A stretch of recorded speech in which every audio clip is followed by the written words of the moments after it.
제가 한 사람의 이야기를 들은 적이 있습니다.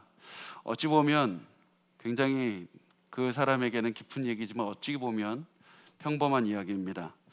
그분은 굉장히 건강했습니다.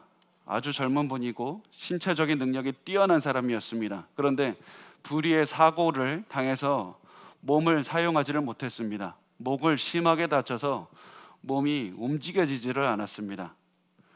그럼에도 불구하고 이분은 신앙이 뛰어난 분이었습니다. 그래서 그분은 하나님께서 고쳐주실 겁니다, 이렇게 확신을 가지고 살았습니다. 그런데 그게 하루 이틀 지나고 6개월이 지나고 1년이 지났습니다. 1년이 지난 다음에도 이분은 여전히 몸이 고쳐지지 않았습니다. 그럼에도 불구하고 이분은 글로 이렇게 썼습니다. 하나님은 분명히 내 질병을 고쳐주실 수 있습니다. 그렇지만 고쳐주지 않으시더라도 나는 만족할 겁니다. 2년이 지났습니다. 그리고 10년이 지났을 때 한 사람이 이분을 방문을 했습니다.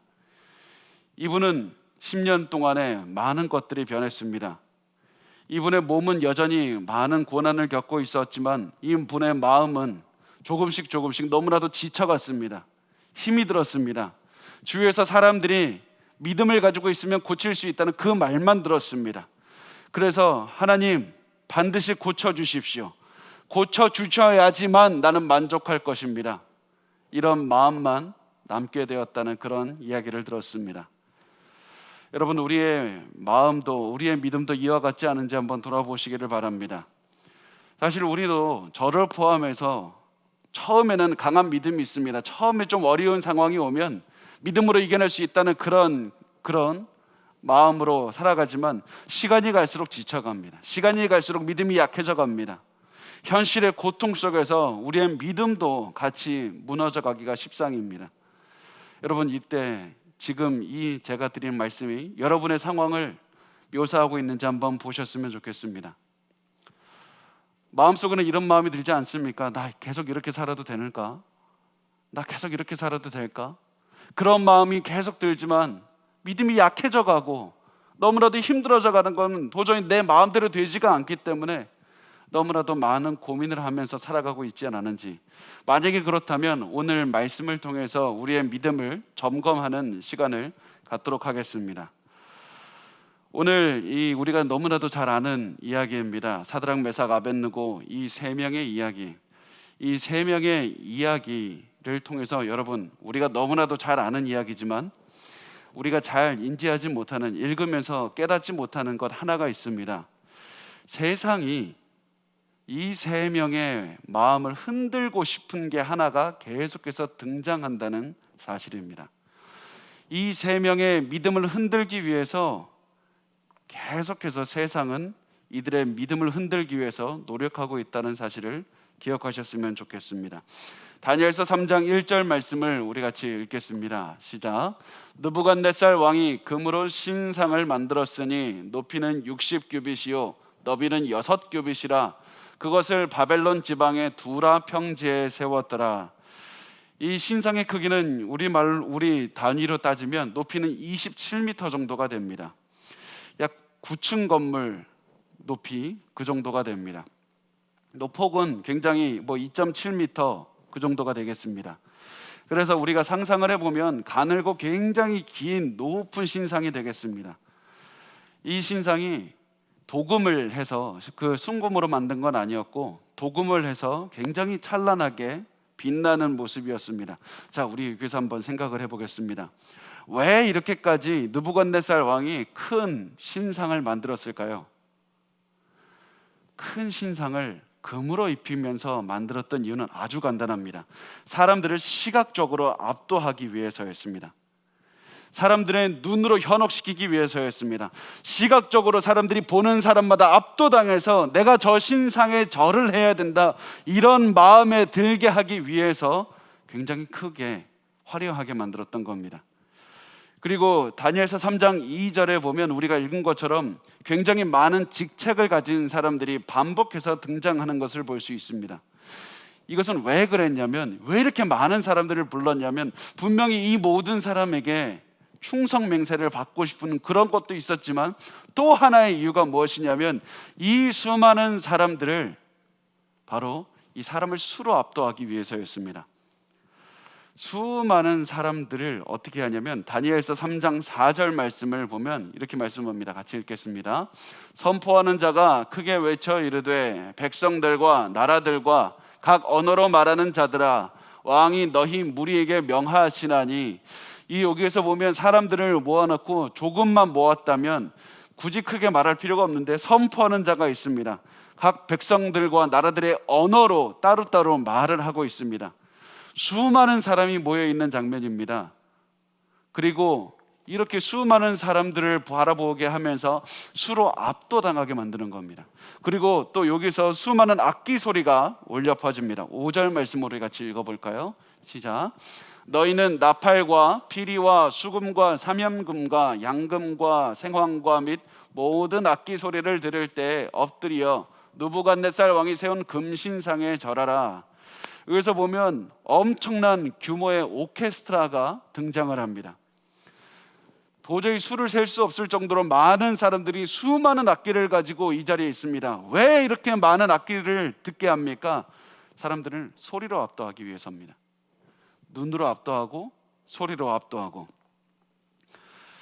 그래서 이 사람들이 그 자리에 모인 사람들의 우리가 시선이 되어서 바라보면 이미 눈앞에 거대하고 빛나는 그런 엄청나게 큰 이런 신상 때문에 압도당했는데 이 주위로 엄청나게 많은, 그래서 그 느부갓네살 왕이 정복한 그 수많은 땅에 수많은 사람들이 고관 대작들을 다 불러 모아서 이 수에 또 한 번 압도당하고 또 오케스트라의 수많은 웅장한 소리를 들으면서 위축되어서 나도 모르게 이 신상에 절을 해야 되겠다, 나도 모르게 이 신상에 절을 하지 않으면 도저히 안 되겠다, 명령을 어기는 것은 도저히 생각할 수 없는 것으로 생각을 몰아가고 있습니다.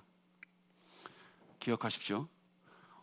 이 느부갓네살 왕, 그러니까 세상이 우리를 몰아가는 것은 우리의 오감을 계속해서 몰아가서 결국 우리의 생각을 이 하나님께 반하게 만드는 것이 이들의 책략입니다. 자, 이 앞에는 느부갓네살 왕이 앉아 있는데 그 바로 옆에 큰 가마를 두고 있다고 했습니다. 가마의 모양은 고대 그 그림, 그 기록을 참고하면 우리가 보통 알다시피 우유병, 그 유리병 모양 있지 않습니까? 그런 모양이었을 것이고 입구는 아마 컸을 것 같습니다. 그래서 이 입구가 어디 있냐면 위에서 들어가는 길이 있고 또 앞 옆에서 또 구멍이 뚫려 있어서 이쪽에 다 완성된 것을 이쪽에서 뺄 수 있고 옆에서 또 위에로도 들어갈 수 있는 그런 가마였을 것입니다. 이 가마에서는 신상을 만들 때 필요한 그 벽돌들도 만들었고 또 금을 다 녹이는 그런 작업을 계속하고 있었기 때문에 계속해서 그 큰 가마가 돌아가고 있습니다. 그 가마 속에서 불을 뿜어내고 있었습니다. 어떤 학자는 이 가마 속에 일반적인 온도가 1000도에 이르렀을 것이라고 말을 합니다. 멀리서도 뜨거운 열기가 이 자기의 피부에 닿아오는 것을 느끼게 됩니다. 촉감으로도 열로도 사람을 위압하는 그런 모습으로 계속해서 몰아가서 결국에서는 느부갓네살의 말에 듣게 일부러 이렇게 인도를 하고 있는 겁니다. 그리고 이것이 현재 세상이 우리를 유혹하는 방식입니다.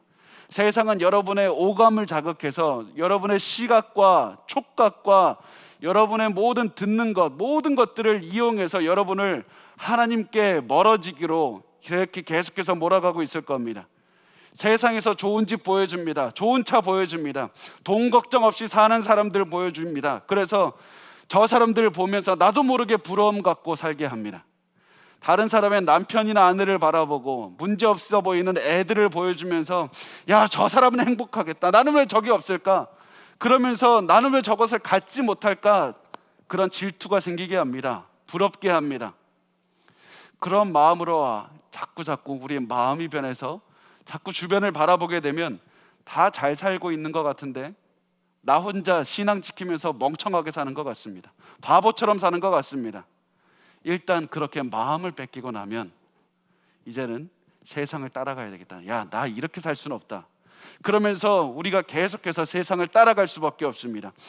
나중에는 하나님을 따라가야 되겠다는 그런 마음은 전혀 사라지고 우상만 쫓아가는 그런 모습을 보여주게 됩니다. 여러분, 우리가 그런 방식으로 세상이 우리를 유혹하고 있다는 사실을 기억하셨으면 좋겠습니다. 사드락, 메삭, 아벳느고에게 이런 유혹을 계속해서 하면서 하나님을 어겨라, 느부갓네살 왕이 만든 신상에 절하라고 이야기를 했습니다. 그렇지만 이 세 사람은 절하지 않았습니다. 이 장소에 수많은 사람이 있어서 이 세 명이 절하지 않은 것을 느부갓네살 왕은 몰랐습니다. 그런데 이 평소에 이 세 사람을 질투했고 미워한 사람들이 느부갓네살 왕을 찾아가서 말했습니다. 다니엘서 3장 12절 말씀 같이 읽겠습니다. 시작. 이제 몇 유다 사람 사드락과 메삭과 아벳느고는 왕이 세워 바벨론 지방을 다스리게 하신 자이거늘 왕이여, 이 사람들이 왕을 높이지 아니하며 왕의 신들을 섬기지 아니하며 왕이 세우신 금신상에 절하지 아니하나이다. 아멘. 자, 그 말씀을 다시 한번 띄워줘 보시면 이 말이 굉장히 재밌습니다. 이 유다 사람들입니다. 그러니까 이 말을 하는 사람들은 바벨론 본토박이들인데 지금 이방인들, 외국 사람들을 지금 느부갓네살 왕이 이 사람들 능력 있다고 세운 겁니다.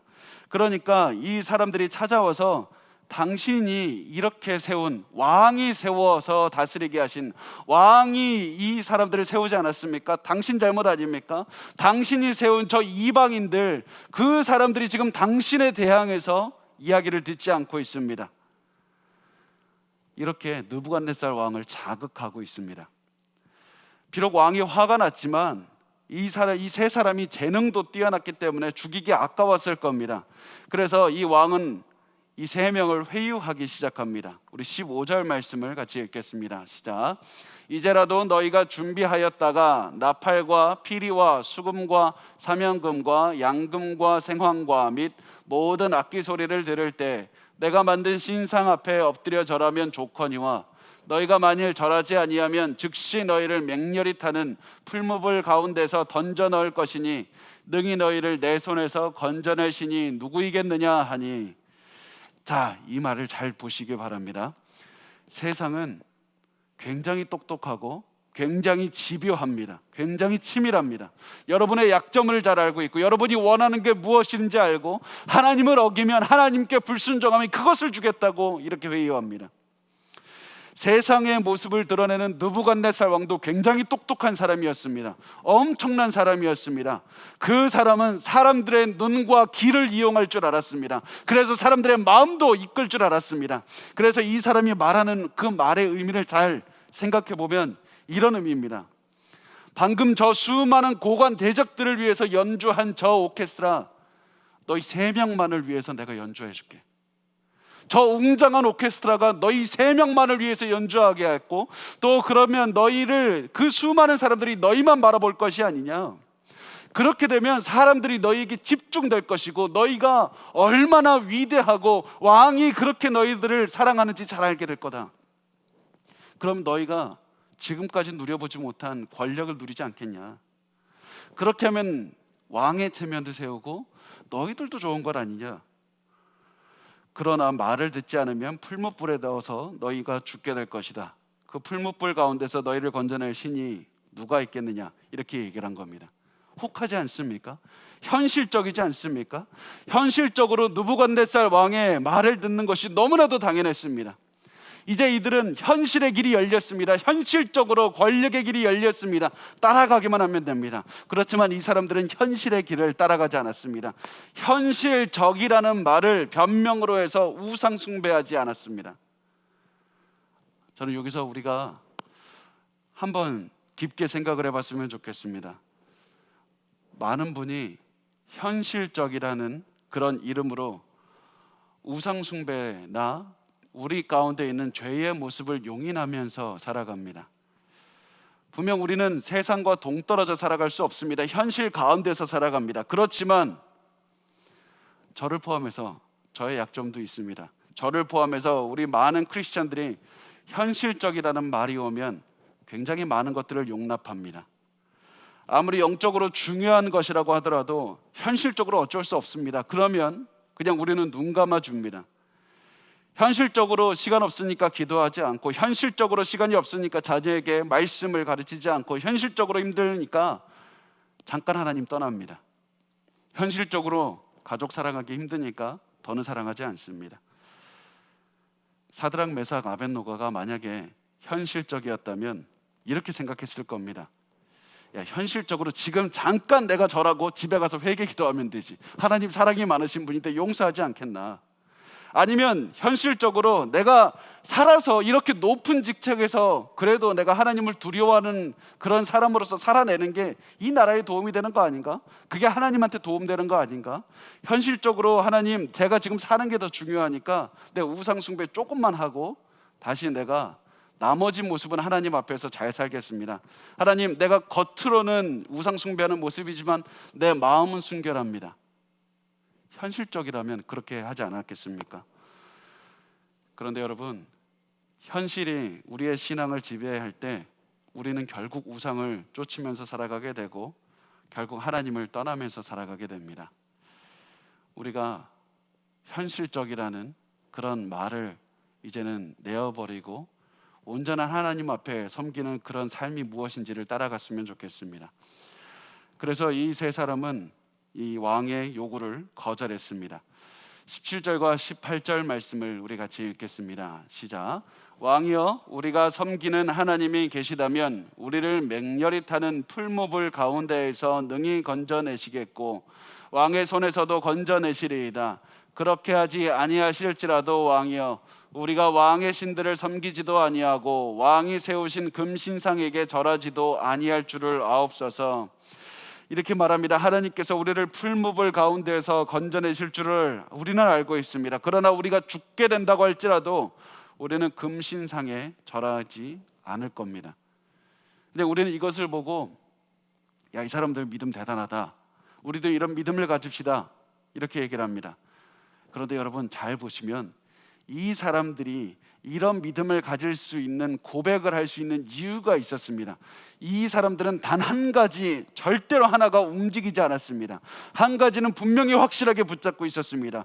그것이 무엇이냐면 우리가 비록 죽게 된다 할지라도 하나님의 능력이 없어서 죽는 것이 아니라 하나님의 선한 뜻이 그렇게 결정한 것입니다. 하나님은 여전히 이 땅을 다스리십니다. 하나님은 여전히 이 땅을 다스리고 계십니다. 내가 아무리 좋은 일을 당해도 하나님은 이 땅을 다스리시고, 하나님을 따르는 내가 안 좋은 일을 당한다 할지라도 하나님은 여전히 나를, 이 땅을 다스리고 계십니다. 우리가 이것을 반드시 기억했으면 좋겠습니다. 이들이 절대로 굽히지 않았던 이유는 하나님께서 여전히 다스리신다, 이것에 절대로 흔들리지 않았기 때문이었습니다. 그 하나님께서 나를 향한 선한 뜻이 있기 때문에 나를 여전히 인도하십니다. 여전히 내게 나쁜 일이 일어난다 할지라도 그것마저도 하나님의 선한 뜻이 이루어지고 있는 겁니다. 그러므로 나는 우상 숭배하지 않겠습니다. 이 말이 조금 더 극적으로 표현된 것이 어디냐면 욥기서 13장 15절 말씀입니다. 우리 같이 읽겠습니다. 시작. 그가 나를 죽이시리니 내게 희망이 없노라. 그러나 그의 앞에서 내 행위를 아뢰리라. 사실 이 말씀을 보면 제가 이 글을 왜 읽자고 했는지 모르실 텐데, 이 개역개정 성경에 보면 괄호에 돼 있고 그 괄호를 따라가 보면 이렇게 번역을 해놨습니다. 그가 나를 죽이실지라도 나는 그를 의뢰하리니. 하나님이 나를 죽이실지라도 나는 그를 의뢰하리라. 그리고 이 번역은 지금도 굉장히 많은 성경 번역본에서 이렇게 번역이 맞다고 이렇게 번역을 하고 있습니다. 욥이 고백하는 겁니다. 하나님이 나를 죽이시리라도 그것에도 하나님의 선한 뜻이 있다. 그러니까 나는 하나님을 신뢰하리라. 내가 죽는 것이 하나님이 약해서, 하나님이 어떻게 부족해서 나에게 이런 일이 벌어지는 것이 아니라 여전히 악인의 삶도 하나님의 손바닥 안에 있고 나의 모든 일어나는 일들도 하나님 안에 있다. 그럼으로써 나는 하나님을 신뢰하리라. 그리고 그 하나님께서 고난 중에 나를 구해주지는 않을지언정 확실한 것은 하나님은 여전히 그 가운데서 나와 함께 하신다. 그것만은 변하지 않는다. 하나님은 나와 함께 하신다. 임마누엘 하나님, 하나님은 나와 동행하신다는 사실을 절대 변하지 않는다. 그 속에서도 건지시는 하나님을 나는 신뢰한다고 말을 하는 겁니다. 이것이 이 세 사람이 가지고 있었던 믿음이었습니다. 이 말을 듣고 느부갓네살 왕의 표정이 변했습니다. 그래서 풀무불을 평소보다 7배나 뜨겁게 하라고 말을 했는데, 이 말은 실제로 7배나 뜨겁게 하라, 7배가 됐다는 얘기가 아니라 가장 뜨거운, 할 수 있는 한 가장 뜨겁게 만들어라, 이렇게 명령을 했던 겁니다. 그래서 도저히 살아남을 수 있는 가능성 자체를 제거해 버리라고 말을 했습니다. 다니엘서 3장 20절 말씀 우리 같이 읽겠습니다. 시작. 군대 중 용사 몇 사람에게 명령하여 사드락과 메삭과 아벳느고를 결박하여 극렬히 타는 풀무불 가운데 던지라 하니라. 여기서 보면 군대 중 용사 몇 사람을 명령했다고 말합니다. 용사를 골랐습니다. 군인들 중에 아무나 하라고 하는 게 아니라 힘 있는 자를 선택했습니다. 왜냐하면 계속해서 성경은 강조하는 것이 있습니다. 풀무불을 뜨겁게 한 것은 살아남을 만한 그런 가능성 자체를 제거한 것이고, 군인들 중에서도 힘센 자를 고른 것은 이들이 절대로 도망가거나 살아남을 수 있는 가능성 자체를 배제해버린 그런 시도였습니다. 그래서 신이 오더라도 이 풀무불에서 아무도 건져내지 못하게 하리라, 이렇게 느부갓네살은 계속해서 이 사람들을 몰고 갔습니다. 그래서 이 강한 군인들이 이 세 사람을 포박하고, 끈으로 포박하고 풀무의 위쪽으로 데리고 갔습니다. 그래서 떨어뜨리려고 그렇게 했을 때 이들이 갑자기 선택되다 보니까 뜨거운 불이 자신들에게 오는 것을 방지할 만한 대비를 하지 못하고 그 뜨거운 불 위로 올라간 겁니다. 그랬기 때문에 이 사람들은 불에 타서 죽게 됩니다. 그렇지만 사드락, 메삭, 아벳느고는 그 예정된 대로 그 안에, 풀무불 안으로 들어갔습니다. 당연히 이 세 사람은 모두 죽었어야만 됐습니다. 그런데 왕은 옆에서, 그 풀무 옆에서 그 안에서 일어나는 일들을 보면서 굉장히 놀라서 이렇게 외쳤습니다. 우리 다니엘 3장 25절 말씀 같이 읽겠습니다. 시작. 왕이 또 말하여 이르되 내가 보니 결박되지 아니한 네 사람이 불 가운데로 다니는데 상하지도 아니하였고 그 넷째의 모양은 신들의 아들과 같도다 하고, 불 속에 들어갔더니 이 사람들을 결박하고 있는 끈은 다 끊어져서 없어져 버렸습니다.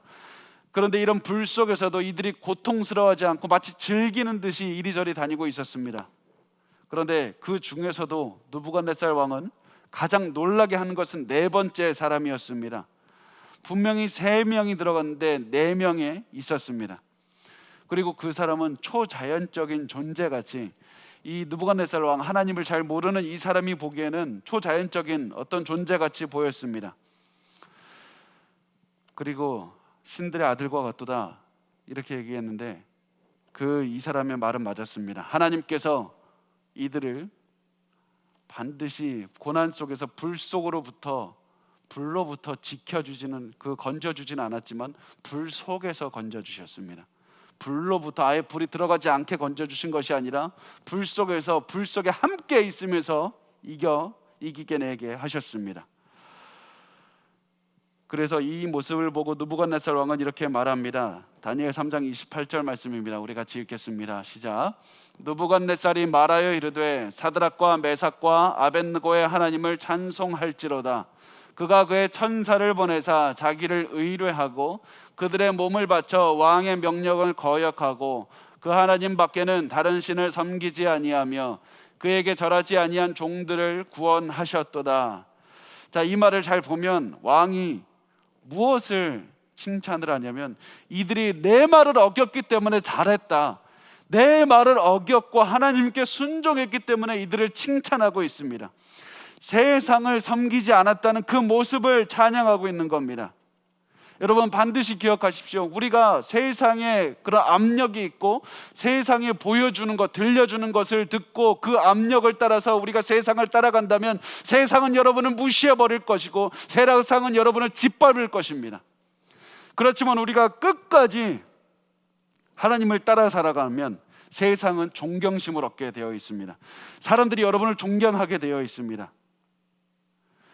하나님께서는 하나님의 백성이 세상에서 존경받게 하셔서 그들이 섬기는 하나님, 이 사람들이 섬기는 하나님이 얼마나 위대한 분인지를 보여주시기를 원하신다는 사실입니다.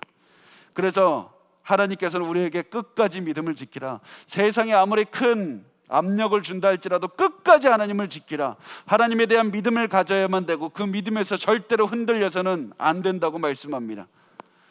절대로 현실적이라는 말이 우리의 삶의 기준이 되어서도 안 되고, 하나님께 가장 선한 뜻으로 나를 인도하신다, 그 하나님께서 온 세상을 여전히 다스리고 계신다, 이 사실을 반드시 잊어서도 안 되는 것입니다.